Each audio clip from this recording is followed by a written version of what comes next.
Two people save the same amount, same discipline, same sacrifice. One retires in their 40s and the other retires in their 60s. The difference isn't luck, it's what levers they pull. The advice is simple: save more, spend less, be patient.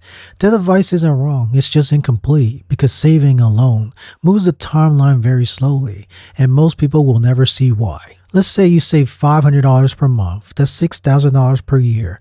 Do that consistently for 30 years at a solid 7%. You end up roughly with $600,000 to $700,000. That takes discipline. But now look at the outcome. Using a 4% withdrawal rate, that money produces $24,000 to $28,000 per year. That doesn't replace income. It reduces stress, which is helpful, but it doesn't end the need for work. This is why many people retire, but still take on part-time jobs. Savings gave them a buffer, not freedom. Savings feel productive because it's familiar. It doesn't require changing careers, learning new skills, taking calculated risks. You stay in the same lane and hope time does the rest. But here's the problem. Time compounds money. Time doesn't compound wages, and most people never change wages. Now let's rewind the story. Same person, same expenses, same discipline, but instead of only saving $500 per month, they focus on increasing income by $20,000 per year. Not forever, not endlessly, just long enough to change the math. The single shift can compress the retirement timeline by 10 to 15 years. Not because they hustle forever, because they change the rate of progress early.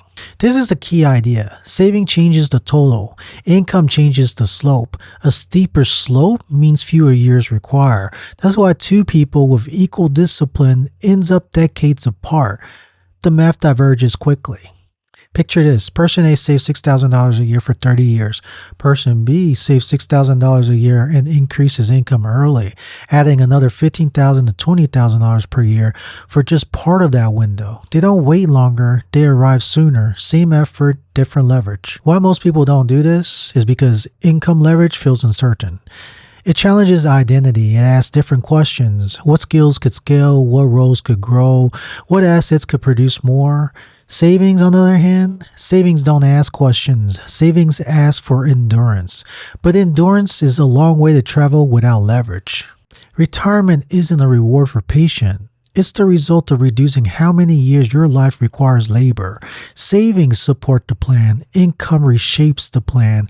Ignore either and that timeline stretches. This isn't about working nonstop. It's about applying effort intentionally earlier so future effort becomes optional. That's not pressure, that's foresight. If your current path requires 40 years of work, saving alone won't fix that quickly. But income leverage, even a little bit, bends the math. And once that math bends, time follows. Tea Leaf Fire isn't against savings, it's against drifting. This channel exists to help you see the levers clearly without hype or extremes. You don't need to rush. You don't need to do everything. You just need to know what actually moves the timeline. If that's what you're here for, you're welcome here, and we'll build it one smart decision at a time.